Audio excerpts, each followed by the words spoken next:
महाभारत के प्राचीन काल में सत्यवती नाम की एक मछुआरे की बेटी थी। वह यमुना नदी के किनारे रहती थी।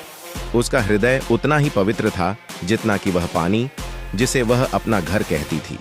लेकिन सत्यवती की उत्पत्ति सामान्य से बहुत दूर थी। उनका जन्म एक दिव्य अप्सरा, अद्रिका और वसु नामक एक शक्तिशाली राजा के मिलन से हुआ था। सत्यवती के पास असाधारण सुंदरता थी, लेकिन उसके मछुआरे पिता द्वारा पालन पोषण के कारण उसमें मछली की एक अनोखी गंध भी थी। इसके बावजूद उनका जीवन महानता के लिए नियत था। एक दिन जब वह यात्रियों को नदी पार करा रही थी तो उसका सामना आर्ष्य पराशर से हुआ। पराशर उसकी सुंदरता से प्रभावित हुए और साहसिक अनुरोध के साथ उसके पास पहुंचे। बुद्धिमान और विनम्र सत्यवती झिझक रही थी। वह सामाजिक निहितार्थों और इससे होने वाले बोझ को जानती थी। हालांकि पराशर ने उसे आश्वस्त किया, उसकी पवित्रता को बहाल करने और उसकी खुशबू को स्वर्गीय फूलों में बदलने का वरदान दिया। इस दैवीय हस्तक्षेप से सत्यवती ने एक पुत्र व्यास को जन्म दिया, जो महानतम ऋषियों में से एक और स्वयं महाभारत के लेखक बने। जन्म के बाद पराशर चले गए और सत्यवती का जीवन अपनी शांत लय में फिर से शुरू हो गया। साल बीतते गए और सत्यवती की किस्मत हस्तिनापुर के सिंहासन के साथ जुड़ गई। एक दिन हस्तिनापुर के राजा शांतनु नदी के किनारे शिकार करते समय सत्यवती से मिले। उसकी दिव्य सुगंध और सुंदरता से मंत्रमुग्ध होकर वह गहराई से प्यार में पड़ गया। हालांकि सत्यवती के पिता एक चतुर और सतर्क व्यक्ति थे। उन्होंने अपनी बेटी के लिए सुरक्षा की मांग की। उन्होंने एक भव्य वादे की मांग की कि सत्यवती के बच्चों को सिंहासन विरासत में मिलेगा।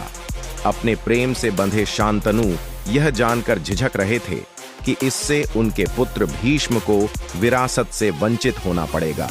वफादारी और त्याग की प्रतिमूर्ति भीष्म ही थे, जिन्होंने इस दुविधा का समाधान किया। अपने पिता की खुशी सुनिश्चित करने के लिए भीष्म ने ब्रह्मचर्य की प्रतिज्ञा की और सिंहासन पर अपना दावा त्याग दिया।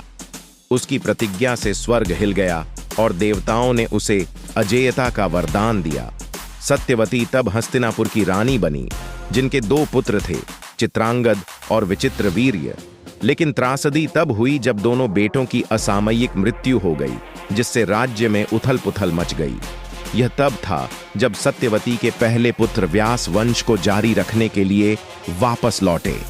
सत्यवती के मार्गदर्शन में व्यास ने नियोग के माध्यम से धृतराष्ट्र और पांडु को जन्म दिया, जो एक प्राचीन प्रथा थी जिसने कुरुवंश की निरंतरता सुनिश्चित की। इस निर्णायक क्षण ने महाभारत की महाकाव्य गाथा के लिए मंच तैयार किया। एक मछुआरे की बेटी से एक शक्तिशाली राजवंश के कुलगुरु तक सत्यवती की यात्रा भाग्य, बलिदान और अदम्य शक्ति की कहानी है।